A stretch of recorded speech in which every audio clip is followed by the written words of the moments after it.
Welcome AB culture সিরিজে। বাজ্জি baby এখানে রয়েছে, আর এরা বেশ শান্ত প্রকৃতির বার্ড। এই সকল বার্ড এবি কালচার আপনারা চাইলে করতে পারেন। এখানে 5টি বাজ্জি বেবি রয়েছে।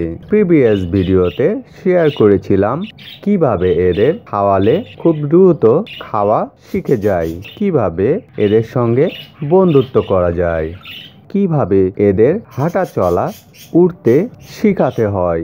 যদিও বা এরা ন্যাচারালি শিখে থাকে, তবুও ম্যানুয়ালি শিখিয়ে থাকি এদের ভালো থাকার জন্য, সারভাইভ করার জন্য, যার ফলে খুব দ্রুত হাঁটা চলা খাওয়া উঠতে শিখা সব কিছুই শিখে যায় এবং এর ফলে প্যারেন্টসরাও নিশ্চিন্তে থাকতে পারে, রেস্টে থাকতে পারে।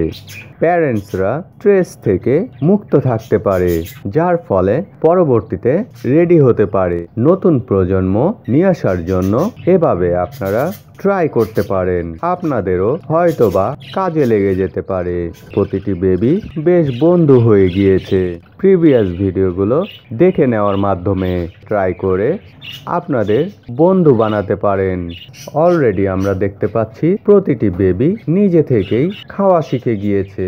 যদিও বা এত ছোট বেবি নিজে থেকে খেতে পারতো না, আর এখন নিজে থেকেই খেতে পারে। আর এরা কিন্তু সকলেই একটি ফ্যামিলির, একই প্যারেন্টসের বাজ্জি বার্ড। এক একজন এক এক ধরনের কালারের হয়েছে। আর এখানে রয়েছে একটি রেড আই বার্ড। আমরা জানি রেড আই বার্ড গুলো সচরাচর চাহিদা সম্পন্ন হয়ে থাকে। এক এক ধরনের হওয়ারও কারণ রয়েছে। কিভাবে একই প্যারেন্টস থেকে বিভিন্ন সময় বিভিন্ন কালারের বাজ্জি বার্ড, সেই টিপস গুলো অবশ্য শেয়ার করব। এই বিশেষ পদক্ষেপটি আমার বেশ কাজে এসেছে, আপনাদেরও কাজে আসতে পারে।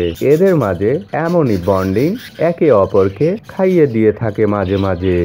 যদিও বা তারা নিজে থেকেই খাওয়ার সক্ষমতা রাখে, তবুও তারা ভালোবাসা বজায় রাখার জন্য, নিজেদের মাঝে বন্ডিং এর জন্য একে অপরকে খাইয়ে দিয়ে থাকে। এরা কিন্তু এদের প্যারেন্টসদের সঙ্গেই থাকে, তাই সেক্ষেত্রে এদের প্যারেন্টসরা এদেরকে ভালোবাসার ক্ষেত্রে খাইয়ে দিয়ে থাকে। যদিও এরা নিজে নিজেই খাওয়া, হাঁটা চলা এবং উঠতে জানে, এতে করে প্যারেন্টসদের মধ্যে, তাদের মধ্যে একটি বন্ডিং এর সৃষ্টি হয়। এত ছোট বেবি সাধারণত হাঁটা চলা, দৌড়াতে পারে না, তবুও এমনভাবে ট্রেন আপ করা হয়েছে ছোট থেকেই ভালোভাবে হাঁটা চলা, খাওয়া দাওয়া নিজে থেকে করতে পারে।